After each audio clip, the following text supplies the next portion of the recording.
every American is going to have 3 vaccinations, 1 for the seasonal flu and 2 for the swine flu. What swine flu danger are we looking at?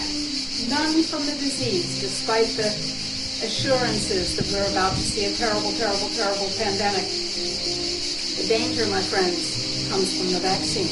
And oh, by the way, the vaccine leader, the prime developer, is Baxter, the very same Baxter International, which contaminated, and it couldn't have been an accident given the level 3 precautions in the laboratories that are required, which contaminated the seasonal flu vaccines intended for 18 European countries with 72 kilos. A kilo is 2.2 pounds. With 72 kilos of highly infective avian flu. That's interesting. It is not clear that those 72 kilos have been destroyed. They're still infective. They may still be around. Now, Baxter, of course, was under contract to be able to sell its avian flu vaccine if there was an outbreak of avian flu in those countries. What a great business model. A little genocidal, but great business model. So here we are on the verge of the World Health Organization declaring mandatory vaccination, which will be legally binding for 194 countries. So the chances are good that wherever you live, if you're watching this, your country is a signatory. If you go to the link that you see here, you will find the list of countries. If you live there, it's probable that your country is a signatory. The United States certainly is. What does that mean? It means that we have the narrowest window of opportunity to do something about it, to protect our health and to protect our freedom all at the same time. How? Demand the right from your federal and state legislators to self-shield. That means, in the event that a pandemic is called, you now have 2 choices. 1, take the vaccine. Bad choice. 2, go into a detention center, a jail, or an incarceration center. Really bad choice. I want you to have a 3rd choice, and the choice is no thanks. Skip the vaccine, skip the incarceration. I will go home, and I will spend the period of quarantine in my own home. That's called self-shielding. So you better start laying up a supply of water. Glass bottles are best, of course. You better start laying up a supply of food and of fuel and of the vitamins and of the drugs that you need. And you better do it now. But if you don't demand the right to self-shield, that's all meaningless. Why do we think that demanding the right to self-shield will work? Why do we think that pushback of this magnitude works? Simple. Because we have been assured by the office of our best health freedom friend in Congress that with enough support for this idea, our health freedom friend will introduce a bill in Congress saying you have the right to say no to vaccines or incarceration. If you don't want that right, if you trust the government, you need your meds adjusted. If you don't trust the government, if you don't believe that the swine flu will be any safer than the Gardasil vaccine and will be a whole lot worse, then you need to go to this website now. And you need to take this action now. And then make sure that there's one of these action items submitted for every member of your family. And then comes the important part.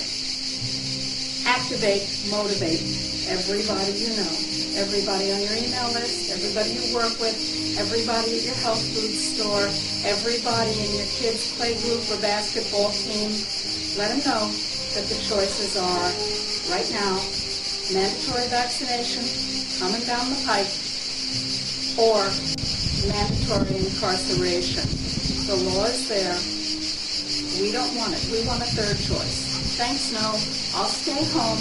My kids will play computer games. They might even talk to each other, and they might talk to me, who knows. And I'll commute from home.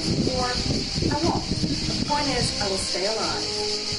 Rina Ilebo, MD, Medical Director of the Natural Solutions Foundation. This is urgent. Please spread the video, and please go to the Natural Solutions Foundation sites, www.healthfreedomusa.org and www.globalhealthfreedom. Read the substantiating documents. Read the white paper under self-shielding. Take action. If you don't, you'll wish you had. And we don't want to see that. We want you robust, live, healthy, and in charge of your own health and freedom. Thanks. If you ask anybody who takes 5,000 units of vitamin D a day, they'll tell you they just don't get sick anymore. The colds and flu just don't happen. How that works is kind of neat.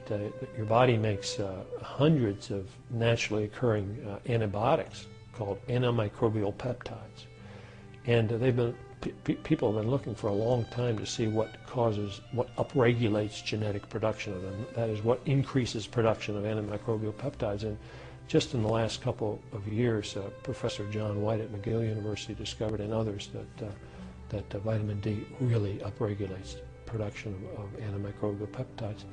And people now, of course, it makes sense. Do you get many colds and flu in the summertime? No, not really. And people have always thought that the reason for that is people are crowding in the wintertime. But it turns out it's probably simply due to the fact that your vitamin D levels in the winter are sometimes 1/3 what they are in the summertime. You know, a lot of times when even scientists talk about science, they confuse facts and theories. And it's important to separate fact and theory. Pretty much any disease, any infectious disease that's more common in the wintertime is a target of vitamin D. Even some of the more prolonged infections, such as tuberculosis. I mean, in fact, it was common knowledge that sunshine helped tuberculosis 100 years ago. Every doctor knew that to be a fact. The AMA knew it to be a fact. They published it. They said it was a fact. But people just forget about it. And it turns out that the reason sunlight helped tuberculosis is because of the vitamin D in it. The same may be true of longer term infectious disease. Nobody knows what the death rate from HIV infection is, or hepatitis C, except in a vitamin D deficient population. If you tell me you know what the incidence of diabetes is in 50-year-old women, I'll tell you, you know what the incidence of diabetes is in 50-year-old vitamin D deficient women. In fact, all of epidemiology will be changed by this, because everything we know, every fact we know about statistics actually has to be prefaced now, but was that population vitamin D deficient? The effect vitamin D has in preventing influenza and common cold should not be overestimated, especially with pandemic influenza. How likely the virus is to kill you depends upon not only your innate immunity, that is, how many antimicrobial peptides you have waiting to kill the influenza virus, but it also depends on how many antibodies you have, what's called the adaptive immune system. And it also depends upon how novel the virus is to the human species and how lethal it is. In 1918, there were documented cases of people being well in the morning, coughing at noon, blue at supper time, and dead by nighttime. It was that quick. Even though the majority of deaths occurred in the wintertime, for example, in the United States in the 1918 pandemic, there were outbreaks in the summertime. So I would caution people to think that vitamin D is the cure for influenza, although I think it's going to be proven to be a major weapon in the fight against influenza and even the common cold. Fear leads to anger. Anger leads to hate. Hate leads to suffering.